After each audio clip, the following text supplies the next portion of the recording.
Telugu Titans అవసరమైన మ్యాచ్లో ఘోరం ఓటమి అయితే చెందింది. హర్యానాతో జరిగిన మ్యాచ్లో అయితే అండ్ 11 పాయింట్ల వ్యత్యాసంతో తెలుగు టైటన్స్ అయితే ఓటమి చెందడం చేసాం.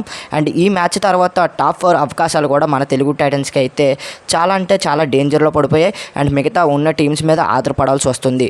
అండ్ ఈ మ్యాచ్లో చూసుకున్నట్లయితే స్టార్టింగ్లో తెలుగు టైటన్స్ బాగా ఆడినా కూడా తర్వాత హాఫ్లో చూసుకున్నట్లయితే అండ్ రైడింగ్లోనూ డిఫెన్స్లోనూ తెలుగు టైటన్స్ అయితే ఫెయిల్ అయింది. అండ్ మ్యాక్సిమం రైడింగ్లోనే ఫెయిల్ అయిందని చెప్పొచ్చు. భరత్ హూడా తప్ప ఇంకెవరు కూడా పర్ఫార్మెన్స్ అయితే చేయలేకపోయారు. అండ్ భరత్ హూడాకి సరైన సపోర్ట్ అనేది దొరకలేదు. అండ్ విజయ్ మాలిక్ కేవలం 1 పాయింట్ మాత్రమే సాధించాడు. అండ్ థర్డ్ రైడర్ అయితే ఎక్కడ కూడా పాయింట్స్ అయితే సాధించలేదు. అండ్ ఈ ప్రెజర్ వల్ల హర్యానా స్టీలర్స్ రైడర్స్ అయితే ఈజీగా తెలుగు టైటన్స్ డిఫెన్స్ మీద ఈజీగా పాయింట్స్ అయితే తీసుకువెళ్ళేవారు. అండ్ శివం పతార లాంటి రైడర్కి ఇంజురీ అయినా కూడా అండ్ వినయ్ అయితే ఈ మ్యాచ్లో అయితే చెలరేగి ఆడడం జరిగింది. అండ్ వినయ్ సూపర్గా ఆడాడు. అండ్ సూపర్గా ఆడడం వల్ల వినయ్ని తెలుగు టైటన్స్ డిఫెన్స్ అయితే ఆపలేకపోయింది.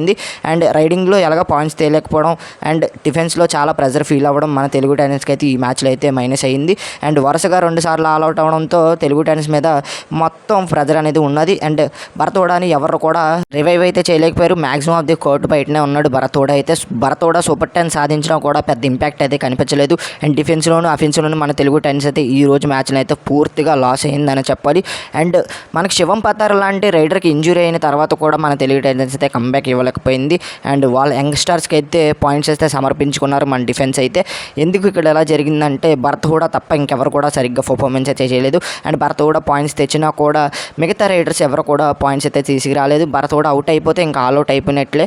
అండ్ ఇక్కడ డిఫెన్స్లో సరిగ్గా పర్ఫార్మెన్స్ చేసినా కూడా ప్రెజర్తో అండ్ మనకైతే పాయింట్స్ సమర్పించుకున్నారు. అండ్ వినయ్ అయితే సూపర్గా రైడింగ్ అయితే చేశాడు ఈ మ్యాచ్లో.